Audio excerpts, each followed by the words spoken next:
Website banatanii jechuudha yoo isiniif milkaa'e jechuudha yoo xiqqaate qarshii 10,000 30 sana olis argachuu dandeettan jechuudha. Baay'ee isin fayyada wanta hanga jireenya keessan guutuu isin fayyaduu danda'udha. Isin irra tarii jireenya maatii keessanis kan jijjiiruu danda'udha jechuudha. Galii guddaa argachuu dandeetta website. Kanaan dura page keenya irratti barreeffama maxxansinee turre akkasumas immoo namoonni hedduun viidiyoo itti nu dalagaa jettanii turtanii egaa viidiyoo isaa qabanii dhufnee jirra. Kenni kabajamoo fi jaallatamu baga deebitanii gara page keenyaa dhuftan egaa akkuma beektan ani shakuudha. Namoota page kana irratti hojjetan keessaa isa tokkodha jechuudha. Page kanatti namoota hedduudha kan hojjetan akkasumas immoo odeeffannoo baay'eedha guyyaa irraa gara keessanitti kan dhufan page kanapress.com irraa jechuudha. Egaa har'as wanta baay'ee isin fayyadu baay'ee jireenya keessan keessattis gara fuulduraatti kan isin fayyadu waan tokko qabadee dhufee jira. Barnoota keenya kanarraa keessatti websaayitiin akkamitti akka banamu ilaalla jechuudha. Websaayitii mataa keessanii banattanii galii dhuunfaa keessanii Ji'aan akkamitti akka argachuu dandeettan isinitti agarsiisa jechuudha. Viidiyoo kana keessatti viidiyoo baay'ee bal'aadha yoo hanga xumuraatti na hordoftan ta'e wanta baay'ee barattu jechuudha. Wanta hanga jireenya keessan guutuu isin fayyaduu danda'udha. Isin irra tarii jireenya maatii keessanis kan jijjiiruu danda'udha jechuudha. Galii guddaa argachuu dandeettan websaayitii banatanii yoo isiniif milkaa'e jechuudha. Yoo xiqqaate qarshii 10,000 20,000 30 sana olis argachuu dandeettan jechuudha yoo jabaatanii kan hojjettan ta'e. Dursa garuu appilikeeshinii waan kana hojjetu jechuudha. Appilikeeshinii websaayitii build gochuudhaaf isin fayyadu moobaayilaa yoo kan hojjetan ta'e appilikeeshinii ani isiniif kaa'u jechuudha. Linkii viidiyoo kana gubbaa jiruu fi akkasuma koomentii jalqaba irra isiniif kaa'ee jira linkii isaa sanii seenaatii buufadha jechuudha. Baay'ee salphaadha. YouTubeedha namoonni hedduun kan nama beekan YouTube irratti dalaganii maallaqa kan argatanis jiru. Akkasuma immoo kan hedduu yaalanii kan milkaa'iniifis ni jira jechuudha. So namoonni akkasii kun ammoo websaayitii mataa keessanii osoo banataniitiin peejii Facebookii guddifattanii baay'ee isin fayyada jechuudha. Galii amma hin jedhamne argachuu dandeettan jechuudha. Fakkeenyaaf YouTubein qarshiin inni kafalu qarshii akkas nama guutuu miti. Websaayitii irraa garuu san daran argachuu dandeettan jechuudha. Websaayitiin akkamitti akka banamu isteepii hundaa viidiyoo ta'an keessatti isiniif kennee jira. Hanga xumura viidiyoo kanaatti sirnaan na hordofaa. Dursa garuu osoo barnoota keenyatti isin jechuudha. Viidiyoo kana namni laayik godha akkasuma immoo hiriyoota keessaniif sheer godhaa namoonni hedduun akka fayyadamaniif jechuudha. Baay'ee salphaadha isteepii isaa na hordofaa hanga xumura viidiyoo kanaatti wajjin tura. Viidiyoo kana keessatti akkaataa websaayitii mataa keessanii kan mallaqa isin hin kafalchiisne bilisaan itti uummachuu dandeessaniin isin barsiisa. Obsaan hanga xumuraatti na wajjin tura. Ani Shimeedha, Shimeemaan. Egaa kabajamoo hordoftoota viidiyoo kanaa baga nagaadhaan gara viidiyoo kanaatti dhuftan. Kin appilikeeshinii ani viidiyoo kana gubbaa liinkii isaa isinii kaa'ee fayyadamuudhaan akkaataa websaayitii mataa keessanii mallaqa tokko osoo hin baasin itti uummachuu dandeessaniin isin barsiisaa jedheetiin jira. Egaa kana gochuu keessaniin dura iimeelii qabaachuu qabdu. Iimeelii keessan gonkumaa paaswoordii fi iimeelicha dagachuu hin qabdan. Isa dagattan jechuun wantoota iimeelii sanaan wal qabatan hundumaayyuu ni dagattuu yookiin fayyadamuu hin dandeessanii jechuudha. Jalqaba irratti iimeelii keessan kara bilbila keessanii ni feetu yookiin immoo bilbila keessaniin wal qabsiiftu. Fakkeenyaaf iimeelii yoo qabaattan bilbila keessaniin wal qabsiisuudhaaf wanti isin dhibu hin jiru. Play Store yookiin YouTube keessa seentanii Play Store keessatti jechuudha iddoo tana tuqxanii akkaawuntii as keessatti dabaltu jechuudha. Kunoo amma iimeeliin kiyyaa bilbila kiyyaa wal qabatee jira jechuudha. Direct salphumatti websaayiticha kana uumuudhaaf nuuf salphataa jechuudha. Egaa appilikeeshinicha linkii tuqaatii buufadha. Appilikeeshiniin kana fakkaatu hedduutu jira waan ta'eef please appilikeeshinii kana kanneen ani isiniif kaa'e qofa buufadhaa itti fayyadamaa. Egaa appilikeeshinicha ni bantu. Appilikeeshinicha akkuma bantaniin isiniif haala kanaan isiniif dhufa jechuudha. Yeroo sana login or sign up with wordpress.com kan jedhu kan isa kana ni tuqxu jechuudha. Isa kana kan tuqxaniif websaayitii haaraa uummachuufi jechuudha. Armaan dura isin websaayitii biraa kan qabdan yoo ta'e yookiin immoo websaayitii biraa maqaa keessan .com waa jedhee .com .net.et kan jedhu kanneen kan qabdan yoo ta'e as tuquudhaan websaayitii sana wal qabsiistanii appilikeeshinii wordpressii fayyadamuu ni dandeessu jechuudha. Appilikeeshiniin kun appilikeeshinii wordpressii isa oriijinaal ta'uu hin irraanfatinaa. Amma kallattiidhaan akkamitti websaayitii hojjettu kan mallaqas argamsiisuu danda'u bilisaan uummachuu akka itti dandeenyuun isinitti agarsiisaa jechuudha. Egaa jalqaba irratti as tuquu qabdu. Ergas tuqxanii booda iimeelii itti galchaa isiniin jedha. Iimeelii armaan dura appilikeeshinii kanaan wal qabatee hin beekne iimeelii haaraa itti galchuu qabdu jechuudha. Sana gochuudhaaf as hin tuqa. Sababni isaa jalqaba iimeelichi bilbila kiyyaan wal qabatee waan jiruuf. Sana booda iimeeliiwwan qabdan keessaa kan WordPress yookiin weebsaayitii bilisaa mataa keessanii ittiin banachuu barbaaddan ni filadhu. Ani isa kana filadheetiin jira. Isa kana filadheetiin jira.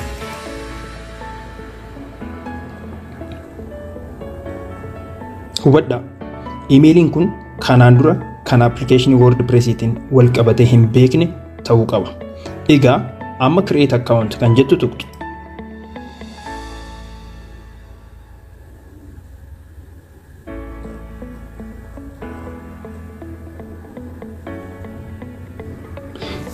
Kabajamtoota hordoftoota viidiyoo keenyaa gubbaa kanatti maqaa keessan barreessitu.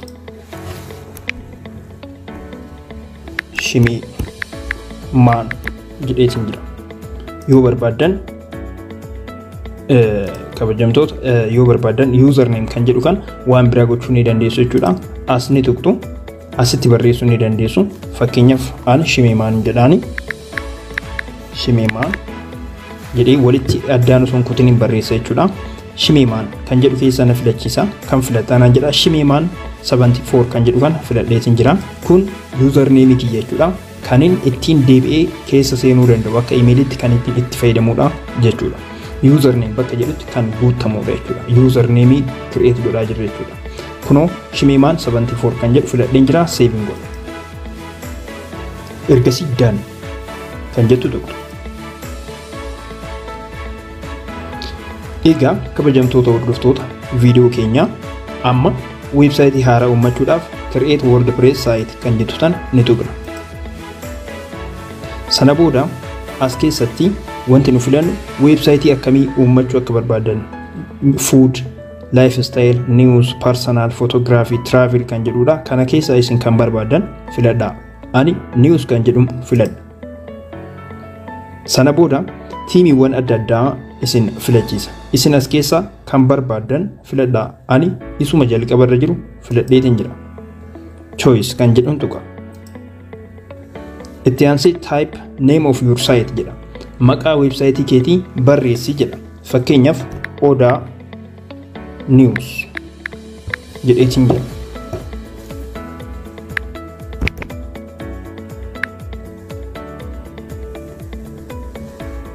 Odaa News yeroo jedhu Odaa News fashion.blog kan jedhu jira.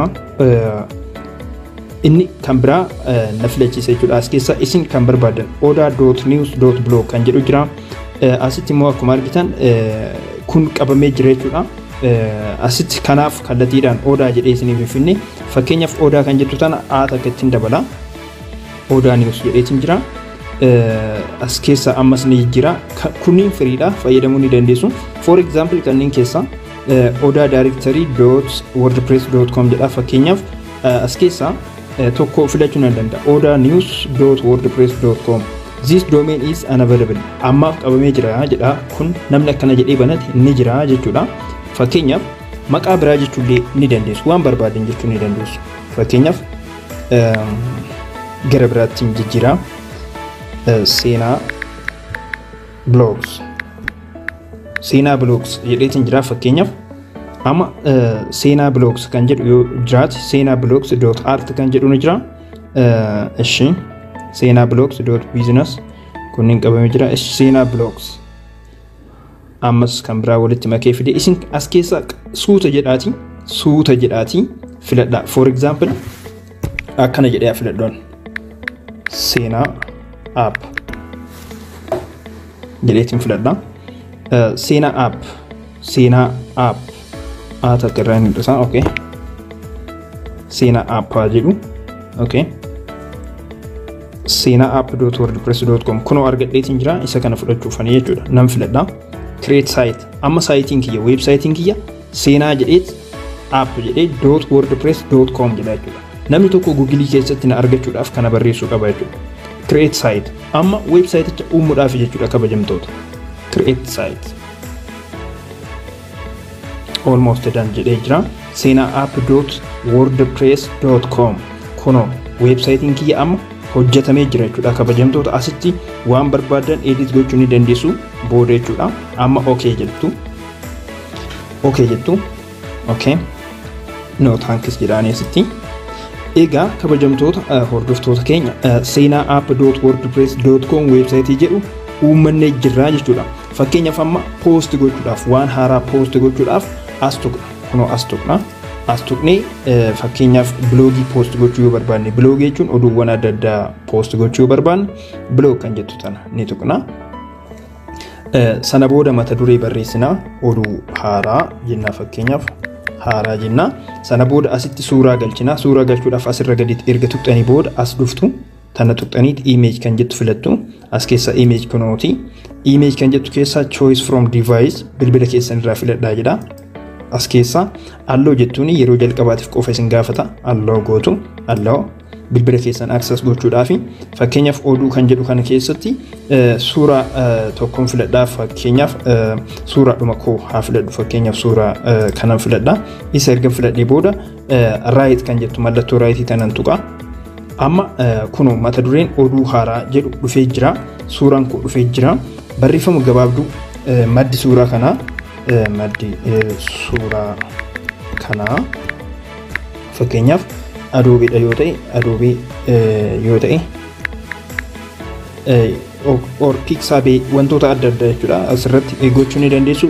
Kanaan ala garuu oduu bal'aa barreessuudhaaf cal jettaniituma fakkeenyaaf asirra jirra cal jettaniituma akkan wal harkistanii start writing jedha. Asitti kun waan barbaadan barreessitu jechuudha. Oduu sanaa wal qabatu waan barbaadan hanga barbaadan unlimited jechuudha.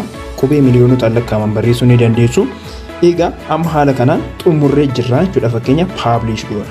Amma oduu kana maxxansuudhaaf publish kan jettu tan tuqnaa jechuudha. Sana booda publish now kan jettu click goona. Okay. Set a reminder kan jedhu kana ni dhiistu rakkina hin qabu. Egaa amma post ta'ee jira jechuudha. Kunoo poostii keenya arguudhaaf post kan jettu ni tuqna.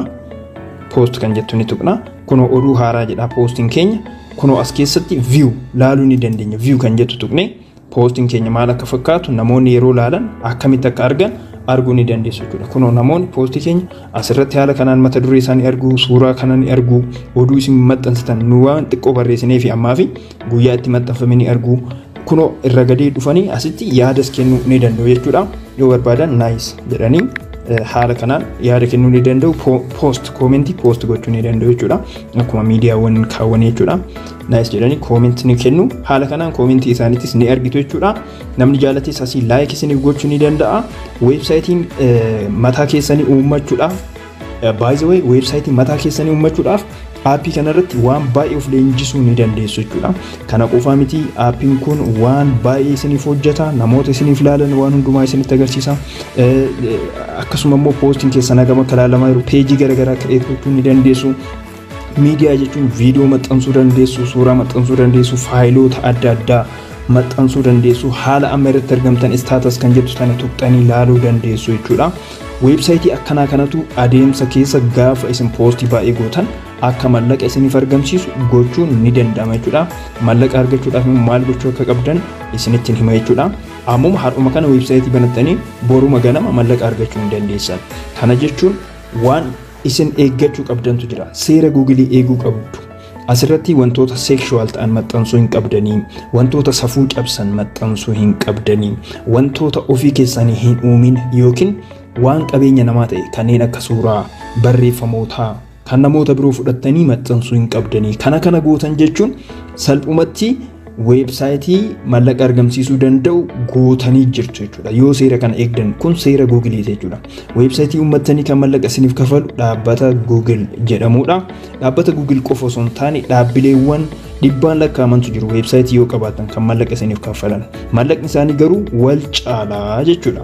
Kabajamtoota hordoftoota viidiyoo keenyaa egaa ammas maxxansaa bira maxxansuudhaaf asuma tuqxanii story maxxansuu dandeessu, bloogii maxxansuu dandeessu, peejii haaraa create gochuu dandeessu. Kun waan ofii keessanii irratti barachuu dandeessanidha jechuudha. Websaayitiin keessa maal akka fakkaatu asuma tuqxanii ilaaluu ni dandeessu jechuudha. Salphumatti maal jedha maqaa websaayitii har'a uumne seenaa app.wordpress.com jedha jechuudha. Maaliif seenaa app.com jechuu didee wordpressiin jidduu seente? Kabajamtoota hordoftoota keenya. Egaa wordpress jechi jedhu kun jidduu kana wanti inni seeneef sababa wordpressiin dhaabbanni wordpress jedhamu kun bilisaan doomeenii kan nuu kenneef jechuudha. Doomeen jechuun maqaa kana jechuudha. Maqaa kana bilisaan nu kenne jechuudha. Kanaaf WordPress jalatti subdomain ta'ee galii jechuudha kun. Isiniif galee miti? Okay. Kabajamtoota hordoftoota viidiyoo keenyaa isin seenaapp.com jettanii kallattiidhaan yookiin waan filattan jechuudha. Kana fakkeenyaaf isiniif kaa'ee waan filattan waan biraa jettanii .com jettanii banachuu yoo barbaaddan host providerotarra host provider jechuun namoota tajaajila domain name fi host isiniif kennan jechuudha. Fakkeenyaaf yegaara hostiin ni jira Itoophiyaa keessa fayyadamaa haalaan namatti tolu supportii qabu. Hostiin tokko hostii tokko ni caala.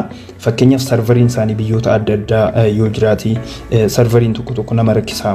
Supportii gaafattanii immoo host providerichi yookiin namni hostii isaanii isinii kenne supportii isaa yeroodhaan isiniif deebisuu dhabuu danda'a jechuudha. Kanaafuu host providerii akkamiitu bareedaadha. Fakkeenyaaf akka Itoophiyaatti yegaara hostii isin eera jechuudha. Namoota keessan yeroo baay'ee na gaafattan jechuudha. Egaa gama biraatiin host provideroota sanirraa qarshii kaffaltanii seenaapp.com yoo barbaadan .org yoo barbaadan .net waan barbaadan jettanii kan isaan provide godhan kan isaan isiniif dhiyeessanirra bituu dandeessu jechuudha.